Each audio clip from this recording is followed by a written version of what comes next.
The other measure is the average response time to a call, and the longest call is 8 minutes average. Again, these are averages for the state police. The overall average being in the 4.5 minute range, which is pretty good response. Now this is where we looked at services that overlap between the Cicero Police Department, the Sheriff, and the State Police. And as you might expect, all of them respond to criminal acts. They respond to public disturbance complaints. Oops, I'm sorry. They perform criminal investigations. Cicero does not do any major crimes. They turn over homicides, bank robberies, that type of thing, and abused persons crimes. They do investigate general crimes.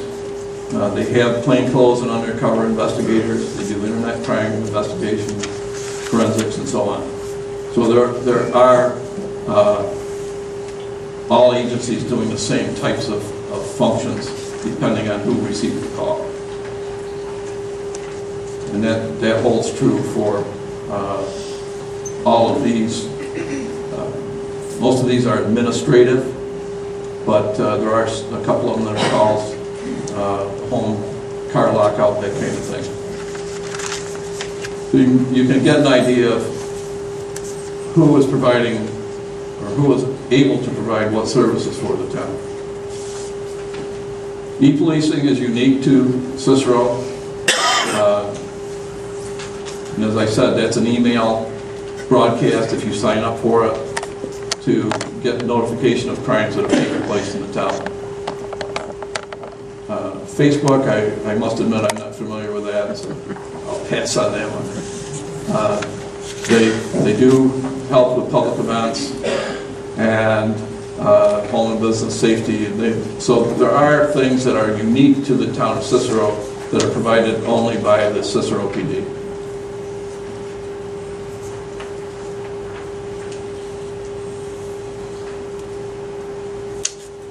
Okay.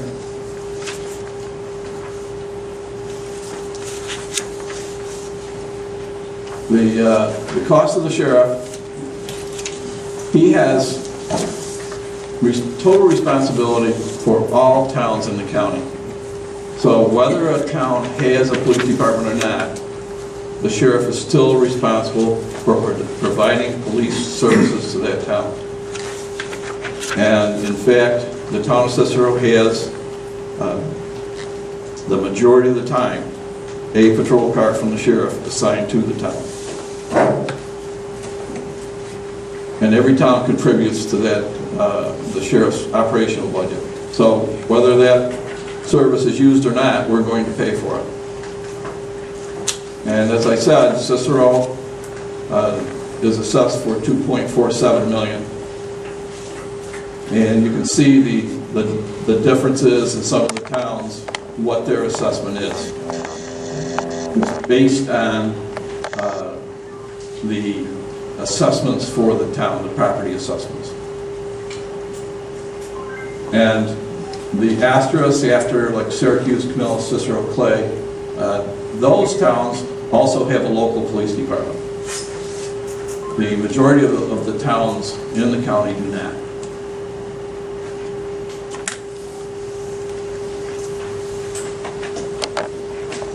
Clearly, when the department went to full-time, cost rose.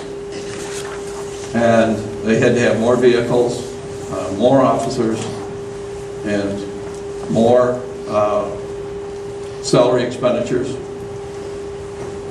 and also more fringe benefits. Part-time officers don't get fringe benefits.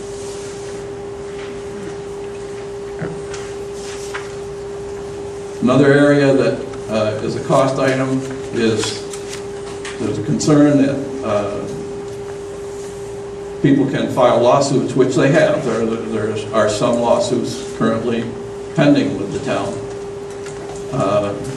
that arose out of actions by the police. And the current cost of liability insurance for the town to cover the police department is approximately $50,000 a year. And there's a graph of where the expenses have gone since 1998 up to the 2010 budget. And no surprise that they've gone up, because now you have a much larger full-time police force. Now, to put it into terms for the average household, if your full value assessment is $194,000, the annual tax for that property to support the police department is $63.76. Commercial properties also play into that, as they contribute directly. But I'll just go back just for a second. If anybody wants to calculate it, they can take their town tax bill for 2010 and take the line item for town tax. 28.6% of that gives you what your contribution is.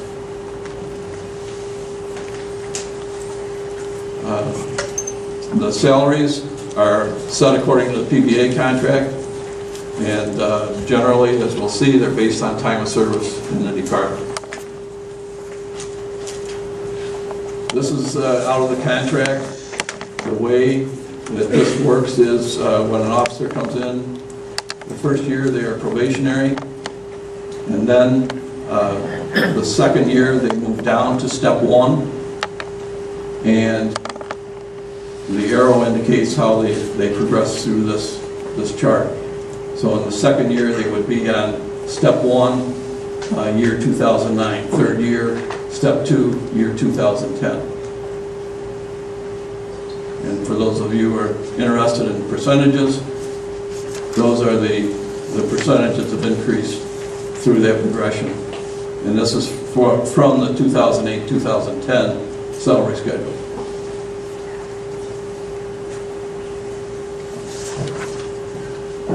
They also get, this is full-time officers only, by and large. We focused on full-time. They get personal leave of 4 days. After 6 months, they get 5 vacation days, and you can read the rest. After 15 years, they get 26 days and 1 day after each year over 15. They get 12 days of sick days, credit a year. If they use no sick days in a year, they get $450. If they use only 1 sick day, they get $300. Sick days are carried over year to year. And if an employee separates, which means resigns or retires, after 10 consecutive years of service, the town pays for the accumulated sick days over 44 days. Just to make you aware, there is a New York State General Municipal Law called 207C, which is covering police officers that are injured in the line of duty. And they define the line of duty by simply being on duty.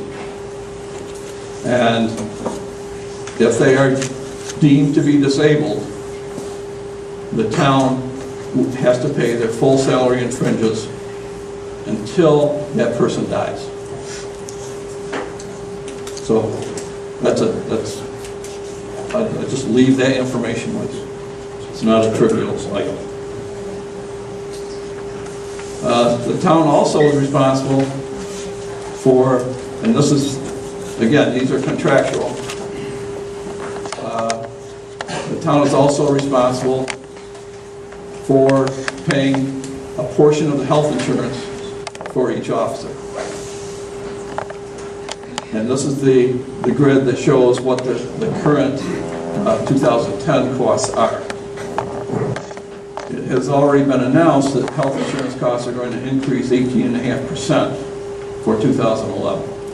So health insurance is an extremely volatile expense right now for everybody, just the town.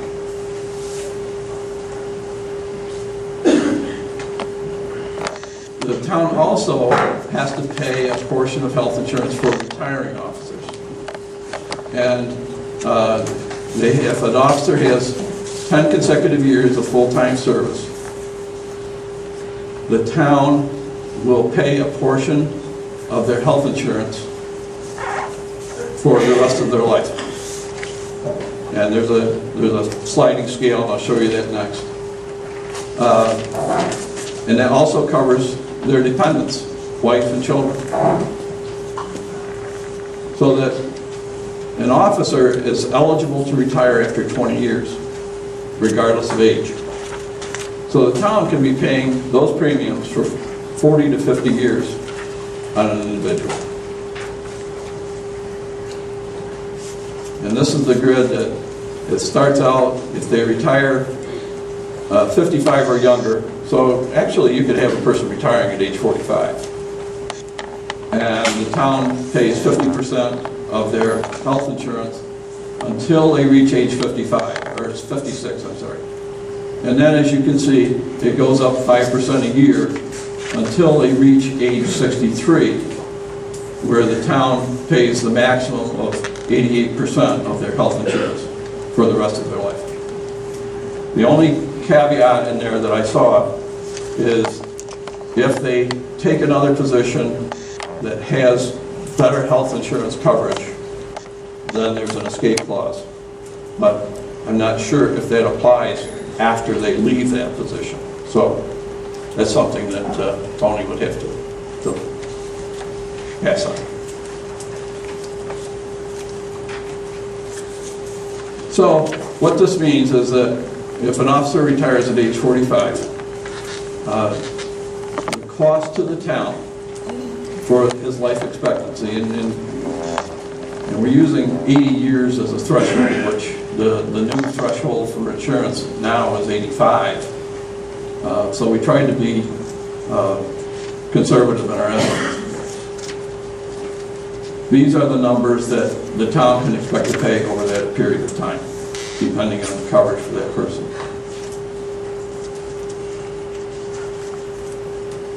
And this gets more of a concern as we look into the future. When an officer retires, the town has to hire a replacement for that officer. So that person has, yes, a lower salary, but they have higher benefits because the town is going to